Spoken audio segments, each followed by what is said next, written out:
¿cómo resucitarán los muertos? En otras palabras, vamos a profundizar, yo les digo, en los 35 años que tengo de ser expositor y conferenciante de la teología bíblica, nunca había profundizado tanto en la vida después de esta vida. ¿Y qué es la muerte? ¿Y qué hay después de la muerte? ¿Cómo serán nuestros cuerpos? ¿Quiénes vamos a vivir eternamente con Cristo? ¿Quiénes no van a vivir? ¿Cómo va a ser la vida después de esta vida? ¿Qué esperanza podemos tener de las personas que han partido antes de nosotros? Y para muchos de ustedes los va a llenar de esperanza profunda para que cuando perdamos algún ser querido tengamos dos tipos de reacciones. Una, como seres humanos, tenemos que llorar, porque llorar no es pecado. Al contrario, manifestamos nuestra humanidad.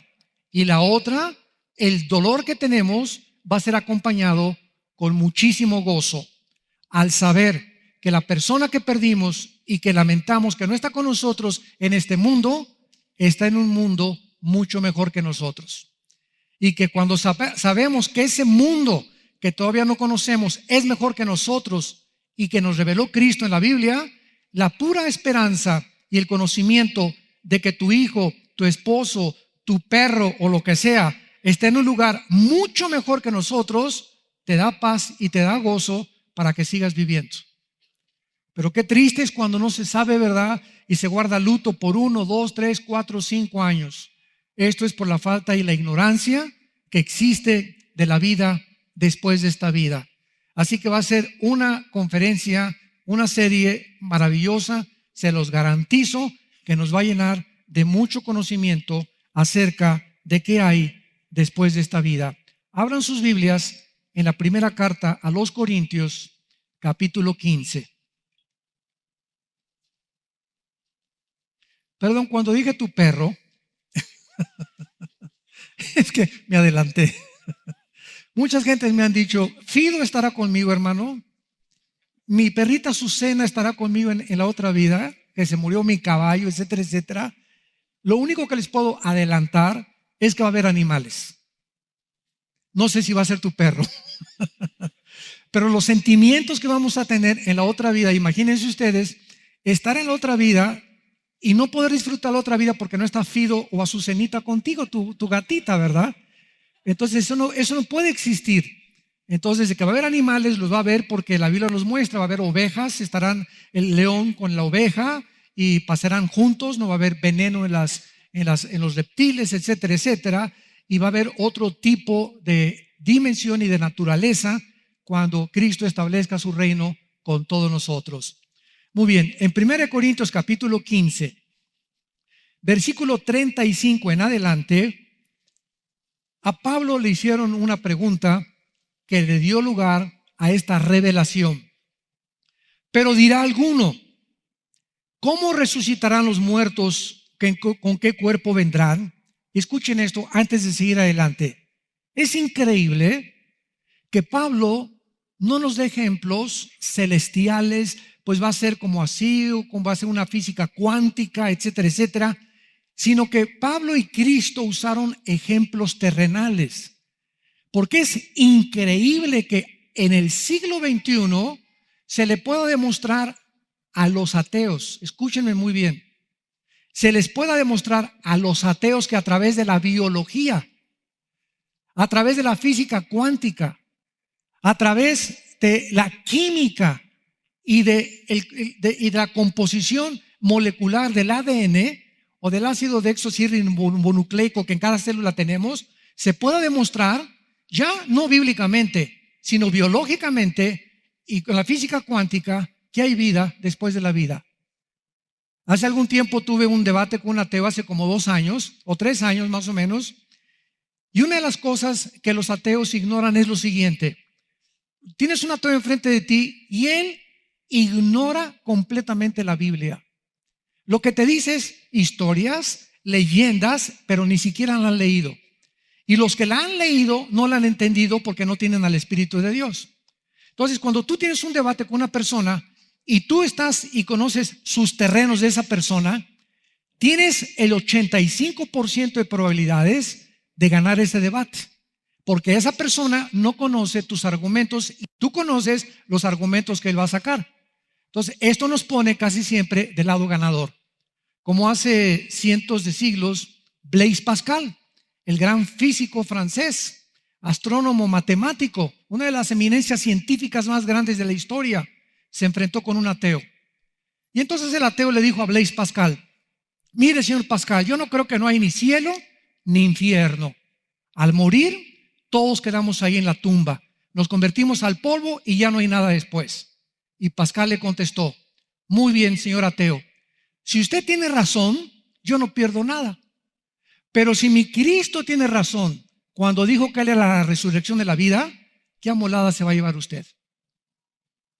O sea, si los ateos tienen razón, pues no perdimos nada, ¿verdad? Si creemos o no creemos. Pero si Cristo tuvo razón al haber vencido la muerte y habernos traído la esperanza de volver a vivir, qué amolada se van a llevar y qué susto se van a llevar al despertar y enfrentarse con el juez de la humanidad que les diga: apartaos de mí al fuego eterno. Hace algún tiempo estábamos en Jerusalén. Quiero dar estos dos ejemplos como un preámbulo a nuestra conferencia. Estábamos en Jerusalén hace como 3 o 4 años, muchos de ustedes nos acompañaron, y estábamos en el Museo del Holocausto. Y estaba yo con mi esposa y vi a 2 judíos, vi que eran judíos porque traían su kipá, su gorrito aquí arriba en la cabeza. Y estaban platicando y viendo todo lo que Hitler hizo. Y entonces uno de ellos, mi esposo y yo estábamos junto de ellos, hablando en inglés desde luego, le dice al otro: yo no puedo creer que exista Dios, porque ¿dónde estaba Dios? En el Holocausto. Y el otro amigo que venía con él no le contestó. Entonces yo le agarré el abrigo y le dije: discúlpeme, quisiera intervenir en su conversación, ¿me permite? Y me dijo: sí, ¿quién es usted? Le dije: mire, me gusta mucho la investigación de la teología y he estudiado bastante el judaísmo, y quiero decirle lo siguiente: si usted dice que usted no cree en Dios, entonces todos aquellos que murieron en el Holocausto, víctimas, y los nazis y actualmente los de ISIS, que están mate y mate gente y que se mueren sin haber sido castigados, usted no tiene ninguna esperanza que los que mataron a su familia puedan ser castigados después. Pero si usted cree en Dios, que es un Dios justo, entonces Dios tiene que castigar aún después de esta vida a los que en esta vida no fueron castigados. Y si Dios no castigara después de esta vida a los que se murieron sin castigo, sería un monstruo de Dios.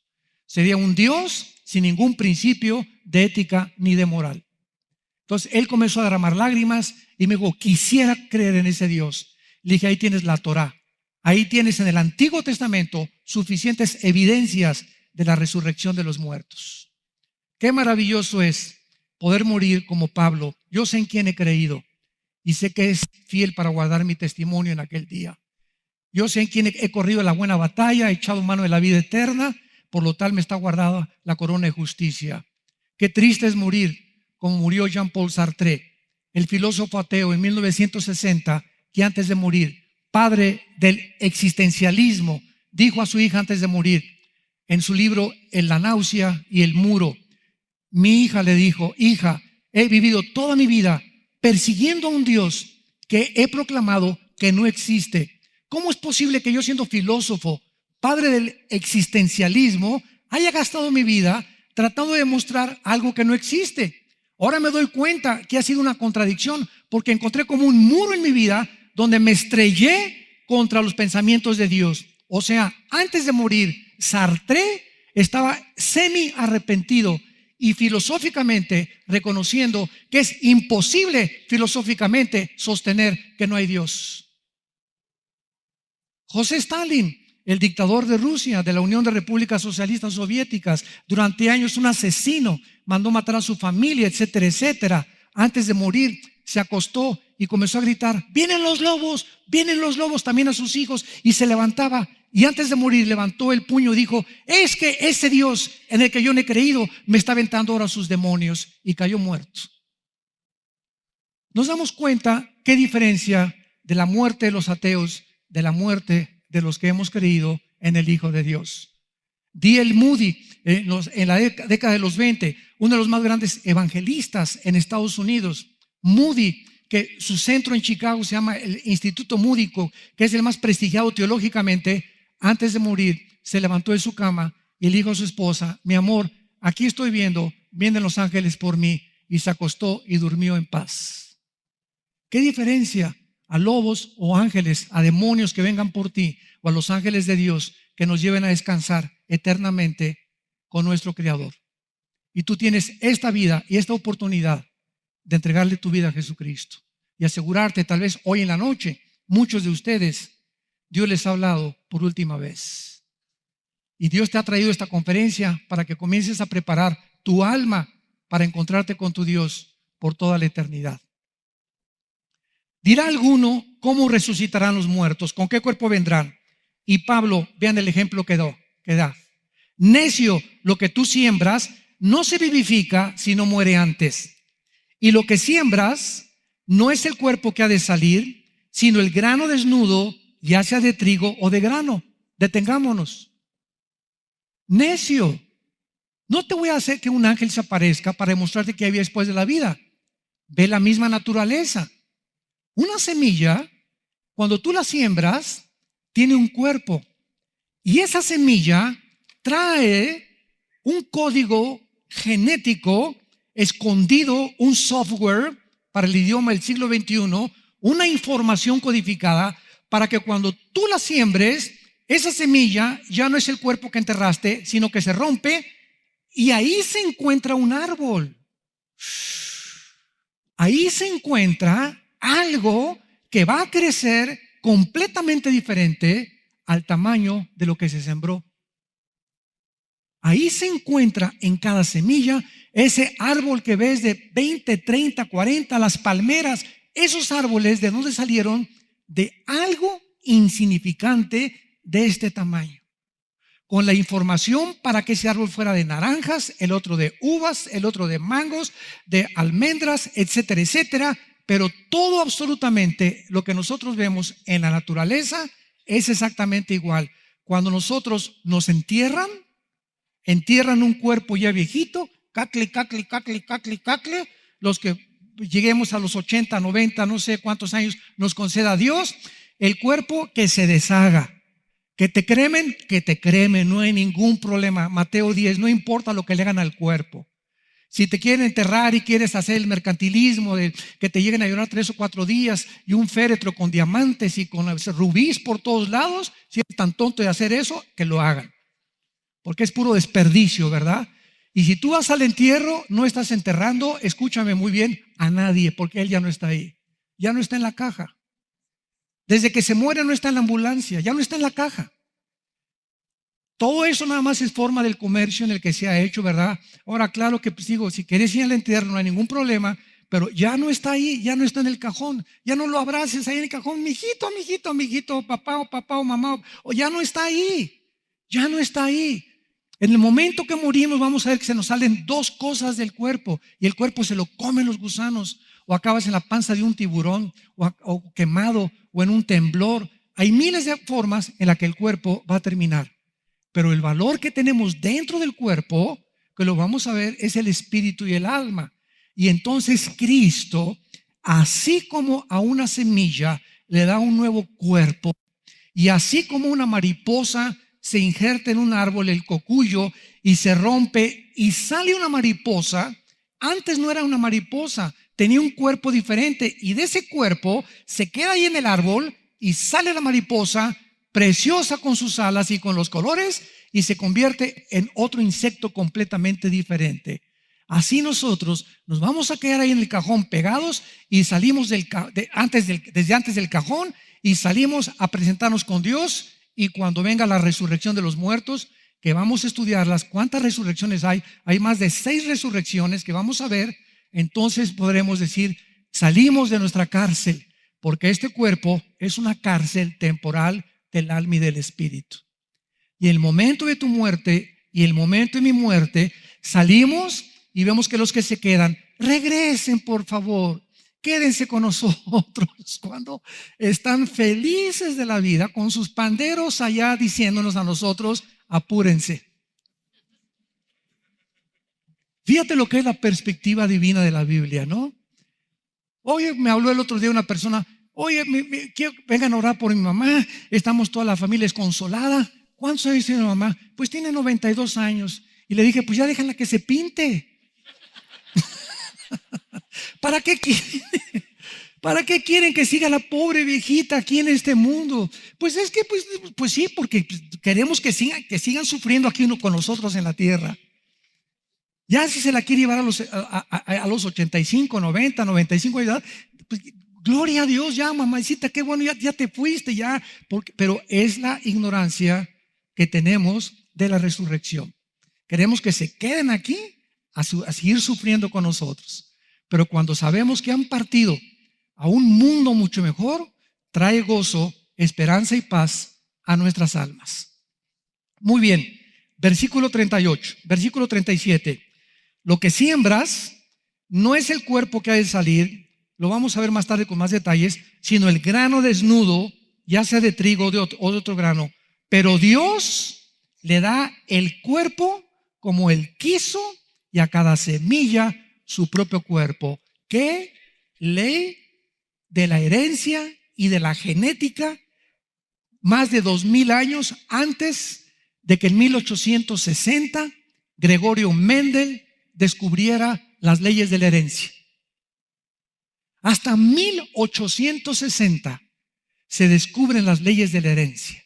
Y la Biblia, 2000 años antes y 4000 años antes de nosotros, en Génesis 1, del 11 al 12, la Biblia dice: Dios le dijo a la semilla de uva, tú vas a producir uvas y voy a programar dentro de ti este software, dijo Dios, para que cuando nazca la uva salga así, moradita o anaranjadita, con las vitaminas y los minerales que los seres humanos van a necesitar. A la papaya, a las semillas de papaya no producen uvas, producen papayas. Las de naranjas producen naranjas. Las de manzanas, manzanas. Todas las frutas tienen un código genético hereditario, y el cuerpo de la manzana, el cuerpo de la uva, el cuerpo del mango, el cuerpo de la papaya, de la sandía y del melón, todas son absolutamente diferentes. Y a todas las frutas Dios les dio ese cuerpo. ¿Y ese cuerpo de dónde salió? De una semilla. Y esa semilla traía la información para producirlo según su género y según su especie. A los changos les dio la cara de changos, a los rinocerontes el cuerno, a las jirafas el cuello, a los tiburones lo que tiene las escamas y el sistema branquial de los peces, a nosotros para nuestro hábitat, a las cabras para poder sobrevivir en el monte, a las aves para que pudieran volar, que jamás hemos podido nosotros imitar a las aves. Dios le dio cuerpos a todas las cosas que existimos. Entonces, ¿de qué nos sorprende, como lo vamos a ver, que cuando muramos, Dios tiene el poder de darnos otro cuerpo? Y va a ser un cuerpo que no se va a parecer a John Travolta, ni a Madonna, ni a Tom Cruise, ¿verdad? Ni al más grande personaje, ni a Miss Universo. No se imaginan cómo vamos a ver en este estudio cómo los detalles de cómo va a ser nuestro cuerpo. Vamos a llevar calma. Versículo 38, Dios le dio el cuerpo que quiso y a cada semilla su propio cuerpo. No toda carne es la misma carne. Escuchen, una es la de los hombres, otro cuerpo es el de las bestias, otro el de los peces y otra de las aves. El cuerpo del hombre fue diseñado para vivir no debajo del mar, ni en el aire, ni en la luna. Que andan hasta ahorita comprando boletos para pasar la luna de miel en la luna. Aunque me lo regales, prefiero la Riviera Maya. Qué tontería, ¿verdad? No vas a poder ni besar a tu esposa en la luna. Pero así es el hombre de loco, ¿verdad? Entonces, el cuerpo que nos dio Dios es para esta tierra, para este mundo, no para Marte, ni para la luna, ni mucho menos. Y esto es increíble. Porque en Hechos 17, cuando Pablo se enfrentó a los griegos, a los filósofos griegos del año 150 antes de Cristo, en el Areópago, en Atenas, dice la Biblia que cuando Pablo entró a Atenas, los griegos tenían una estatua que le pusieron al Dios desconocido. Escuchen esto: Sócrates, Aristóteles, Platón creían en Dios. Y no me digas, señor ateo, si hay alguien que nos escucha, que eres más inteligente y mejor filósofo que los filósofos de la época de oro de la filosofía griega. Porque ellos, los filósofos de la época de oro de la filosofía, siguiendo la lógica, concluyeron que existía Dios.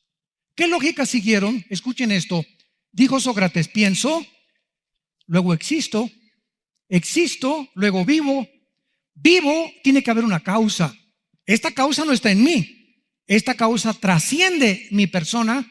Esta causa, llámale como quieras. Unos que la fuerza, otros que Dios, otros que etcétera, etcétera. Pero tiene que haber alguien que inició el universo y que inició la vida.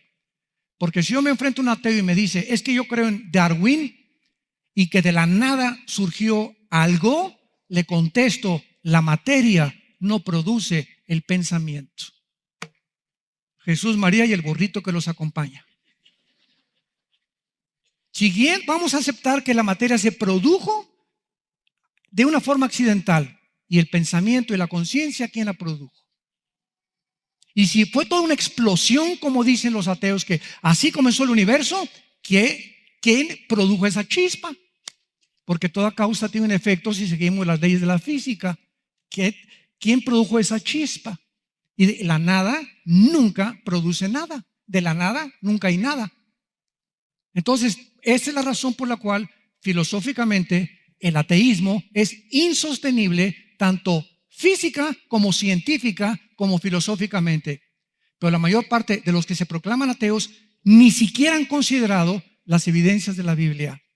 Y llegan a conclusiones, no hay Dios, como le dijo el otro día un ateo. ¿Y dónde lo buscaste? Le dije. Es que mi maestro en la universidad, pues eres de las personas que oyen rumores, oyen chismes, oyen esto y crees todo lo que te dicen, sin que tú personalmente verifiques si la información que te han dado es verdad. Entonces, si tú me dices que eres ateo, te digo que eres omnisciente. ¿Qué significa esto? Que todo lo sabes.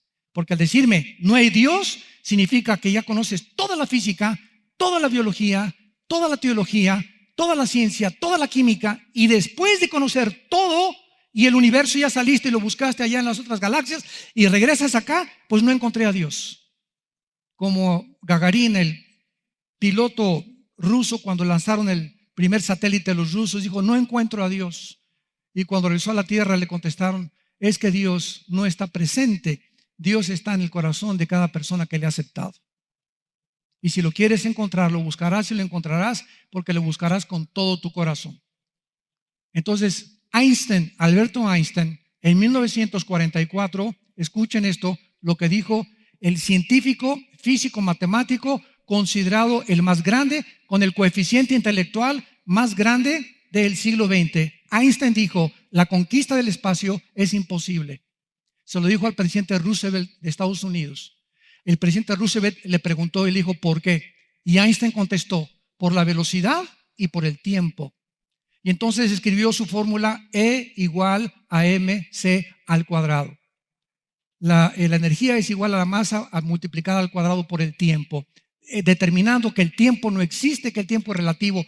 Y que si alguien, dijo Einstein, si alguien sale de la Tierra y se va más allá de la Luna, en el espacio, si tú te vas a la velocidad, suponiendo que vamos a la velocidad de la luz, 300,000 kilómetros por segundo, y llegamos a Plutón y te llevas un reloj, tu reloj se detiene.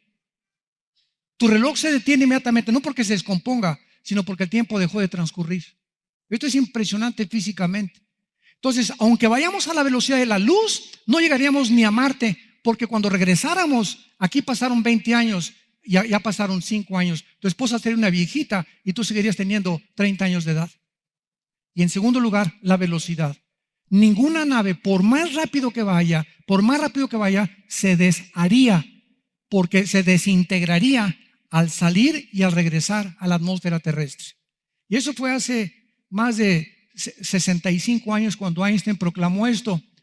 Pablo en Hechos 17 a los griegos les dijo, el Dios que hizo el cielo y las estrellas ha determinado que vivamos en este mundo y nos puso en este mundo y de una sangre hizo a todos los seres humanos para que habitemos sobre la faz de la tierra, no en la luna, no en Marte, no en Júpiter. Qué impresionante que los sueños de conquistar el espacio nunca se van a poder realizar.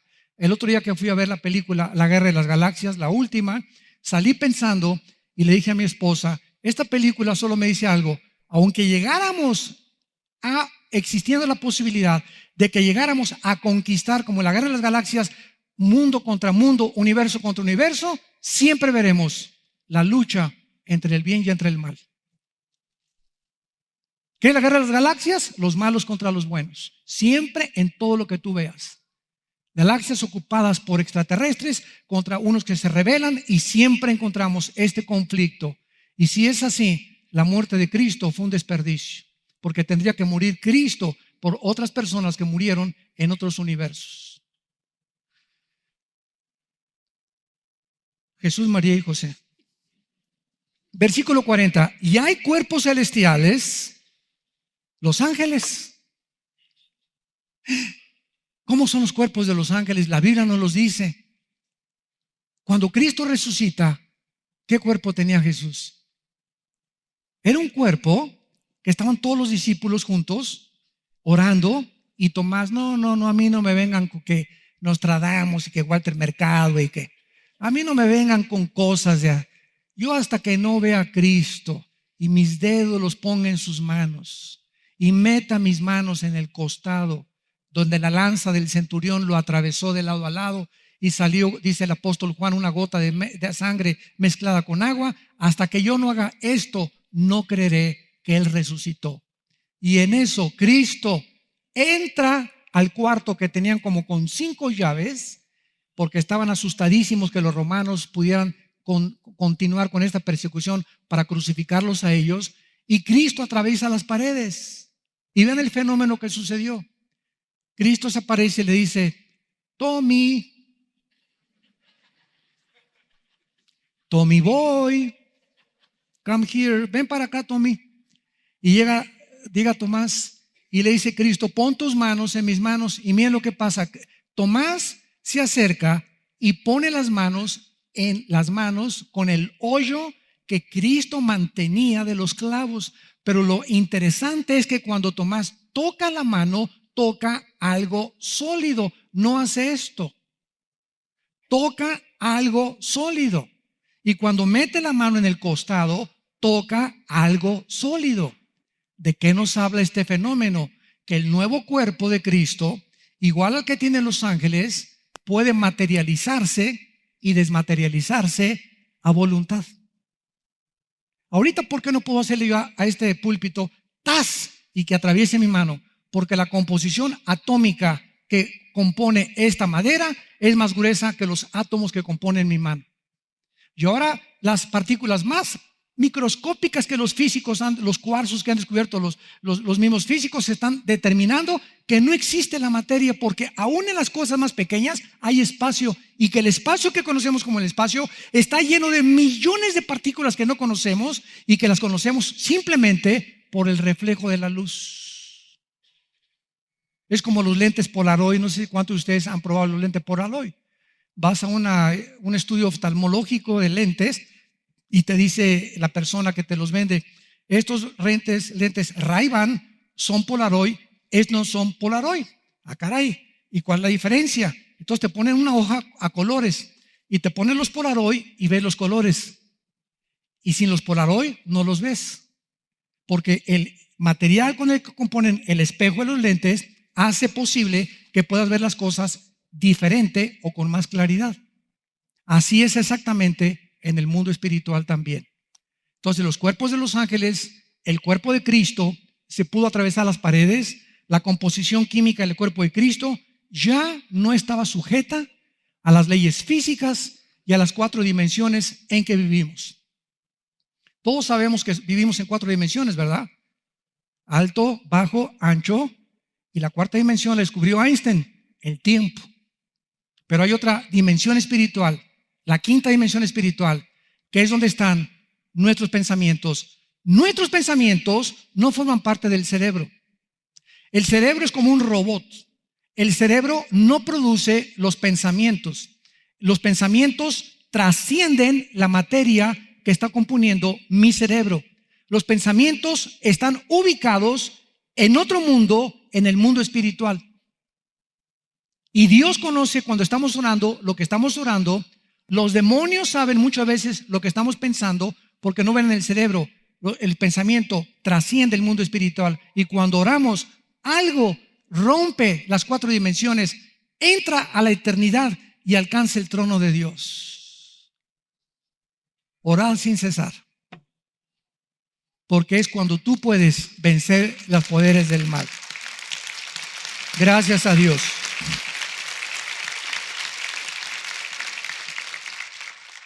Y terminamos con esta introducción. Versículo 40, hay cuerpos celestiales, hay cuerpos terrenales, o sea, los ángeles son diferentes. Nosotros estamos bajo la ley de la gravitación, ¿verdad? La ley de las fuerzas que trascienden completamente el mundo, la gravitación y las fuerzas nucleares. Pero una es la gloria de los celestiales y otra la de los terrenales. ¿No han oído ustedes en Proverbios que la mujer piadosa o virtuosa es corona de su marido? ¿Se acuerdan de ese versículo? En el desayuno vamos a hablar mi esposa y yo de eso. Yo me puse a pensar, ¿cómo que es corona? Le dije a mi esposa, a ver, voy a comprar una corona y lo voy a poner aquí Marta.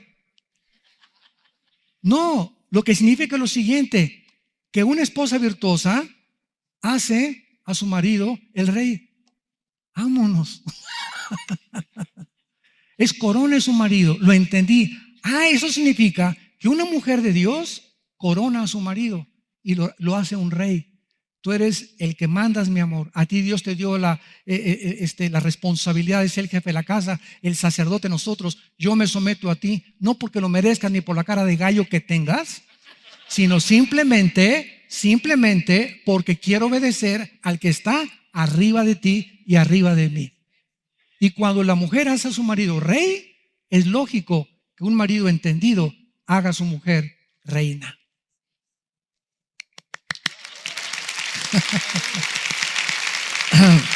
Muy bien. Y finalmente en el versículo 41 dice, una es la gloria del sol, otra de la luna, ¿verdad?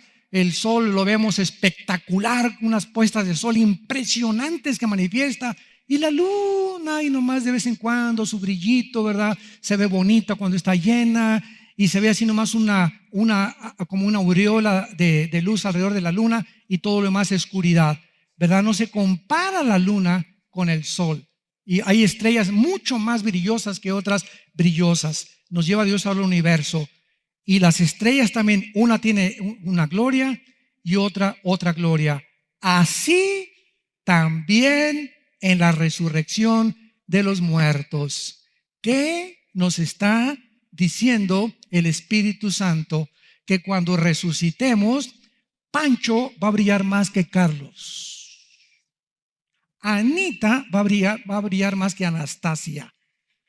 Que en la otra vida va a haber cristianos que van a tener más gloria que otros.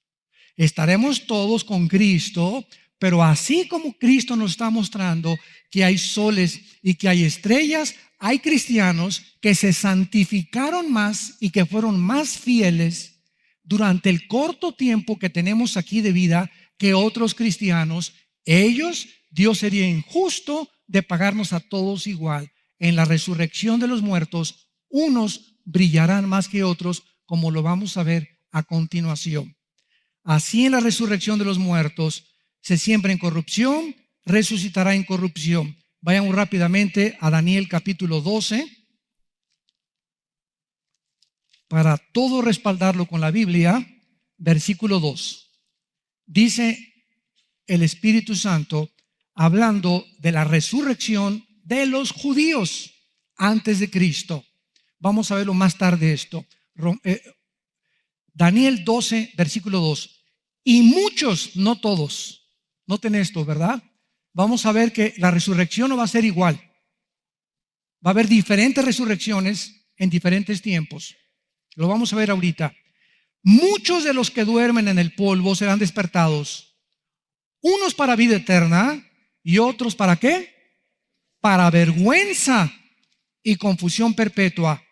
Los entendidos, nada más los entendidos, los que entendieron cuál fue la voluntad de Dios y la santificación para sus vidas, resplandecerán como el firmamento, y los que enseñan la justicia, aún los que fueron maestros y discipularon y enseñaron la palabra de Dios, todavía más gloria, como las estrellas a perpetua eternidad.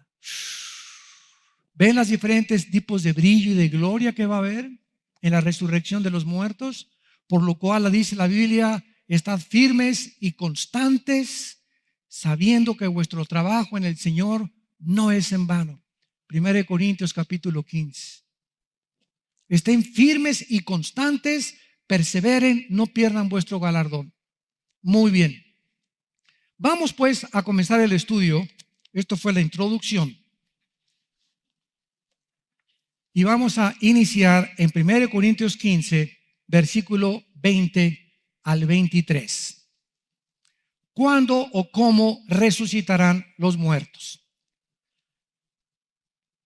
Para poder sentar una base teológica de esta conferencia y de esta serie, número uno, tenemos que entender, vamos a comenzar desde la A, que en la resurrección de los muertos habrá un orden.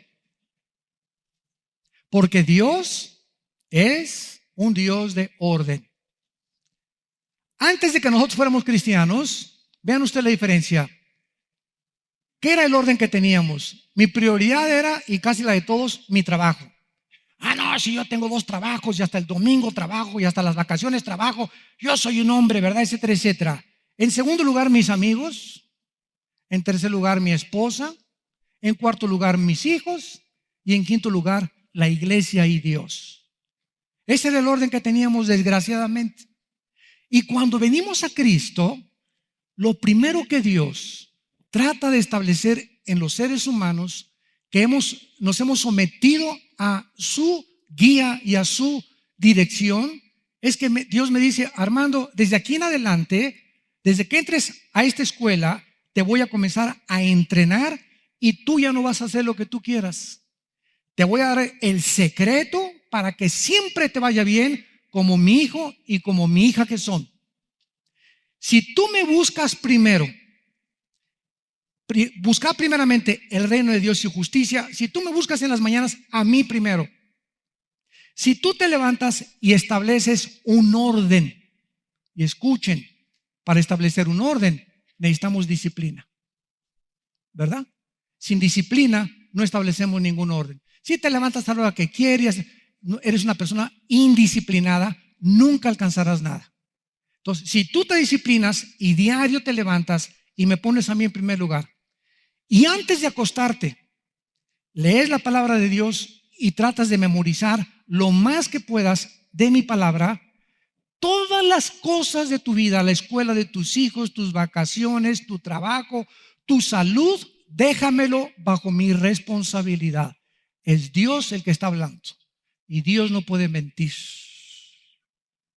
Entonces venimos a Cristo y Dios ordena nuestras vidas. Ahora dice Dios, escúchame: Señor, ¿y quién es el segundo lugar en mi vida?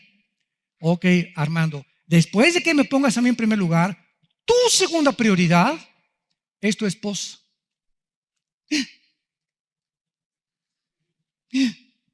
Es tu esposa, tu reina. Mis hijos no, tu esposa.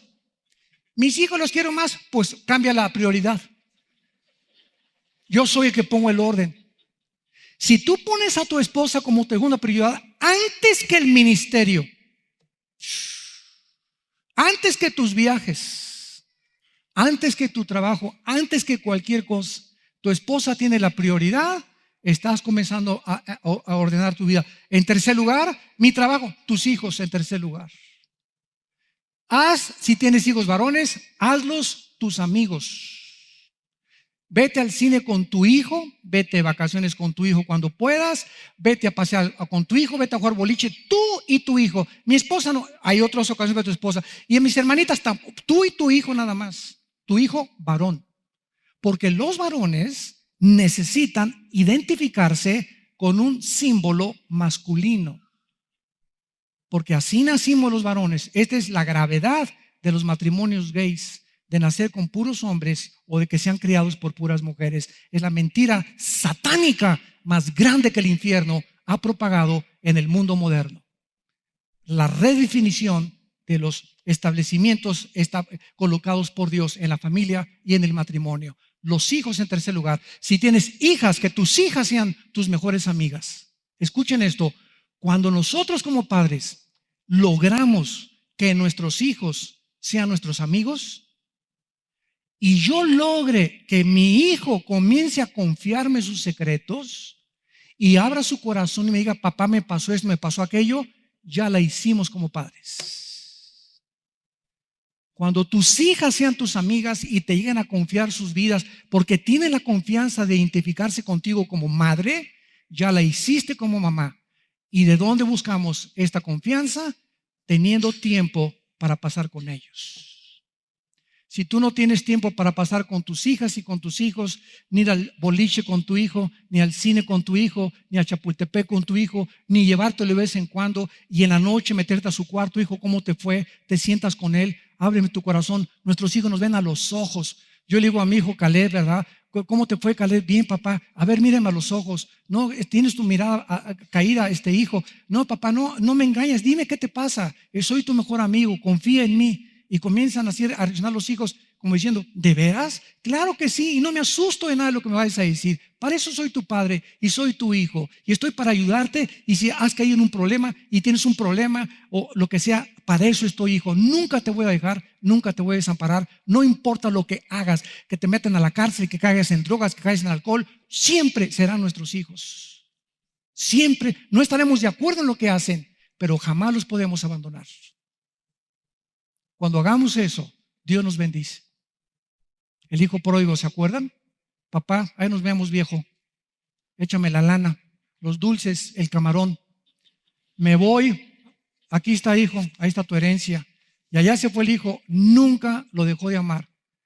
Vete, es el camino que has tomado equivocadamente, desperdició su vida, acabó alimentando a los puercos y regresó. Y el padre estaba con un bate de béisbol esperándolo. ¿Eso dice la Biblia? Él estaba con los brazos abiertos. Hijo mío, siempre te he esperado que regresaras arrepentido. Vamos a hacer una fiesta, mi hijo se perdió, vamos a celebrarlo. ¿Y saben quiénes son los fariseos del siglo XXI? El otro hermano que se quedó en casa. El hijo que se quedó en casa, ay papá, yo nunca he hecho nada, yo siempre iba a misa contigo, yo siempre he sido bueno, y mi hijo que fue borracho, parrandero y jugador, ahora que regresa, le das fiesta y a mí jamás me has hecho fiesta. Y el padre le contesta, es que él estaba perdido y ahora ha sido encontrado. Y eso es lo que pasa con el mundo, ¿verdad? No, esa persona fue un drogadicto, esa persona estas cosas, y tú tienes cara de borracho, parrandero y jugador también. Y a todos nos perdonó Dios. ¿Con qué cara podemos poner el dedo? A nadie. A nadie cuando Dios nos ha restaurado a todos. Dios tiene el corazón abierto porque Él vino al mundo a buscar a esos perdidos, a esas prostitutas, borrachos, homosexuales, drogadictos, etcétera, etcétera. Les quiero comunicar, ya estamos haciendo trámites con la Secretaría de Gobernación porque tenemos 30 años que la Secretaría de Gobernación y tenemos varios premios y títulos de que somos una organización que hemos visitado los centros de rehabilitación de México, Santa Marta, Catitla, el Reclusorio Sur, la cárcel de mujeres. Tenemos 30 años visitándolos cada 15 días. Y el gobierno ha reconocido que los centros de rehabilitación no rehabilitan a nadie. Y desde 1983 que iniciamos este ministerio, nunca nos han dejado entrar a la cárcel del Altiplano, de Almoloya de Juárez, de donde saliste tú. No nos han dejado entrar ahí. Ha estado restringido. Y parece ser que en este gobierno se van a comenzar a abrir las puertas. Desde luego, ¿verdad? Creo que la integridad con la que nos hemos manejado en 35 años nos va a ayudar para que se den cuenta, ¿verdad? Que realmente tenemos fruto de gente drogadicta, expresidiarios que han rehabilitado su vida, y muchos de ustedes, no doy sus nombres, están en esta iglesia. Entonces, oren porque queremos visitar al Chapo. Estoy hablando en serio, ¿eh? Cuando yo lo vi en la televisión, yo solamente pensé algo, y me dijo algo mi esposa que me dio escalofríos. Él no es peor que cualquiera de los que estamos aquí afuera. Tal vez sí, que depende de lo que te digo. Él, ¿verdad? Todavía los de ISIS, que ya no son seres humanos, pero esta persona que nació en un rancho y que dice que comenzó a sembrar maíz y que lo único que puede hacer era vender marihuana para sostenerse y se convirtió en lo que se convirtió, ¿verdad? Nadie puede decir, ese hombre no tiene perdón de Dios. Cuida lo que tú dices, porque Dios vino para personas como esas, los más graves pecadores.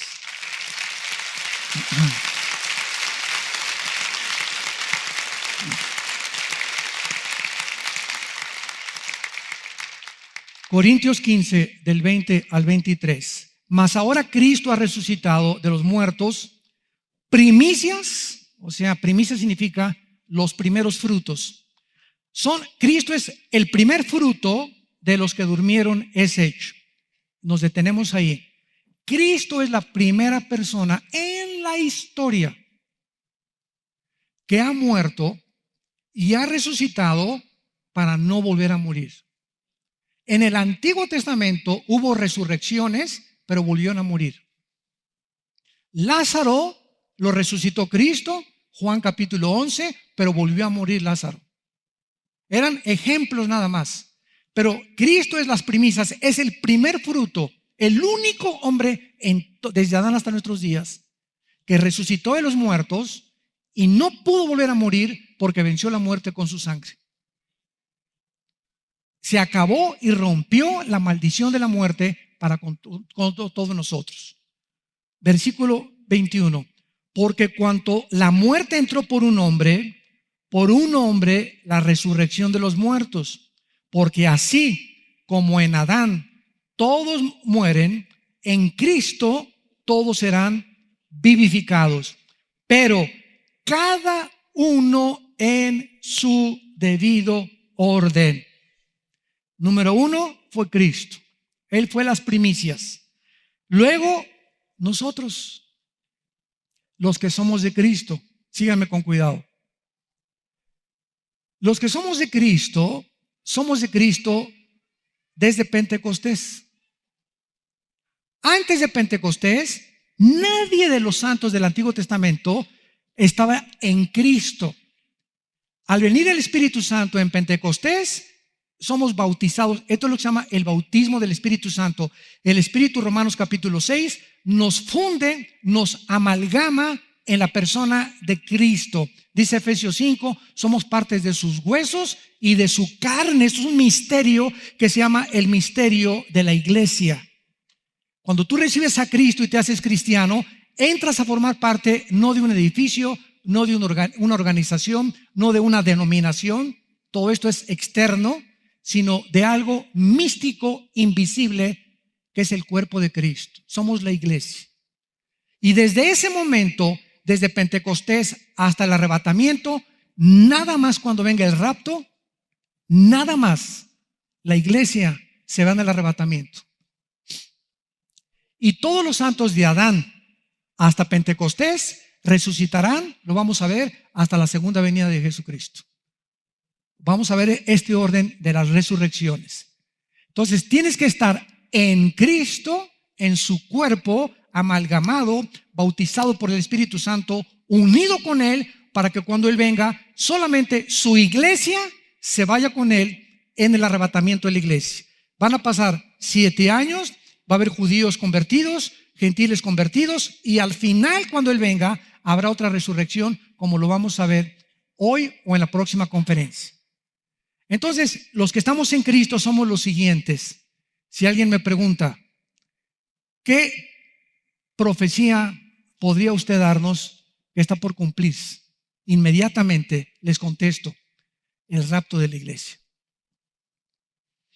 La próxima profecía por cumplirse en la Biblia es cuando millones de nosotros desaparezcamos de este planeta. Y en un abrir y cerrar de ojos se queda mi saco, tus guaraches, nuestros anillos, nuestros collares, ahí se quedan donde se quedaron o donde estés. Los bebés van a desaparecer de las cunas, aviones van a chocar porque los pilotos desaparecieron, habrá un congestionamiento de tráfico en las carreteras porque los choferes desaparecieron, en los hospitales miles de enfermos van a desaparecer, va a haber un caos internacional y la única respuesta que el mundo va a poder dar a los medios de comunicación es: se los llevaron los ovnis. No es coincidencia, muy buena risa, muy ad hoc. No es coincidencia que desde 1946 el fenómeno ovni se haya multiplicado en el siglo XXI, porque ahora he escuchado que las Naciones Unidas han establecido a una mujer hindú para encargarse de la investigación de los platillos voladores en las Naciones Unidas. El Vaticano ha establecido a 3 cardenales para formar un telescopio que se encuentra en el estado de Colorado, y el observatorio se llama Lucifer, para poder comunicarse y hacer contacto con los extraterrestres. Y cada vez aumenta más el fenómeno ovni. Cuando alguien me preguntó, ¿por qué los cristianos no creen en los ovnis? Dije, yo jamás he dicho que yo no creo en los ovnis. Me has malentendido. Nada más que no les llamamos ovnis, les llamamos ovis. ¿Por qué? Porque ovni es objeto volador no identificado. Y nosotros le llamamos objetos voladores identificados. No se puede negar ese fenómeno. Hay falsificaciones, desde luego, pero hay documentales y fotos que son reales, y pilotos que han tenido contacto y les ha descompuesto sus aparatos electrónicos y todo. Pero cuando venimos a la Biblia, Dios nos muestra en la Biblia que Satanás puede intervenir la materia y desmaterializarse también, y materializar la energía. Entonces, ¿quién se encuentra detrás del fenómeno ovni? No son marcianos, sí son extraterrestres, pero la Biblia les llama ángeles caídos, al servicio de Satanás, para crear confusión en el planeta Tierra y engañar a los que no quisieron aceptar el conocimiento de la verdad y creen que ellos van a venir y nos van a rescatar. Y estoy segurísimo que, independientemente que el anticristo va a ser un clon, porque tiene que ser un híbrido el anticristo para imitar el nacimiento de Jesús, el anticristo va a tener poderes extraterrestres otorgados por Satanás. Y el conflicto de Europa ahorita, la crisis económica de Europa tan grande que hay ahorita, donde millones de refugiados, 1,5 millones, Alemania abrió sus puertas, donde la gente está harta ya. ¿Por qué abrimos las puertas? Están violando a nuestras mujeres, etcétera, etcétera. Esta crisis en Europa que aparece que no tiene solución, donde mientras continúe la guerra en el Medio Oriente, el éxodo de refugiados va a continuar. En 15 años Europa es un continente musulmán, porque ahorita por cada europeo nacen 8 musulmanes. Como conejas las musulmanes se reproducen. Por cada europeo 8 musulmanes se reproducen, porque los europeos ya no quieren tener hijos. En 15 años Europa es un continente musulmán. En esta crisis de pobreza, de economía, de refugiados, donde pleitos, guerras, ya no hay, Estados Unidos ya no defiende Europa, se quedan aislados, se tienen que unir con Rusia, se tienen que unir con China, etcétera, etcétera. Es aquí mismo donde surgen los anticristos, los líderes como Adolfo Hitler. Después de la Segunda Guerra Mundial, Alemania se encontraba hecha pedazos. Llega Hitler, saca a los comunistas de Alemania, acaba con la mala economía, crea la Volkswagen, hace miles de empleos y se levanta Alemania. Hi Hitler, tú eres el hombre que estábamos esperando. No importa tu moral, no importa nada, solamente levanta la economía. Y así el anticristo hará que el mundo caiga de rodillas ante él por las soluciones extra sobrenaturales que va a implantar en Europa y en el Medio Oriente, uniendo el Medio Oriente con Europa, cosa que hasta ahorita nadie ha podido lograr. La paz entre los árabes y los judíos. El anticristo lo logrará y el mundo se rendirá a sus pies, pero nosotros ya no estamos aquí. ¿Estás tú preparado para encontrarte con Dios? Prepárate desde esta mañana. Oremos. Señor, te damos gracias por la firme esperanza a la que nos has llamado, en la cual estamos firmes.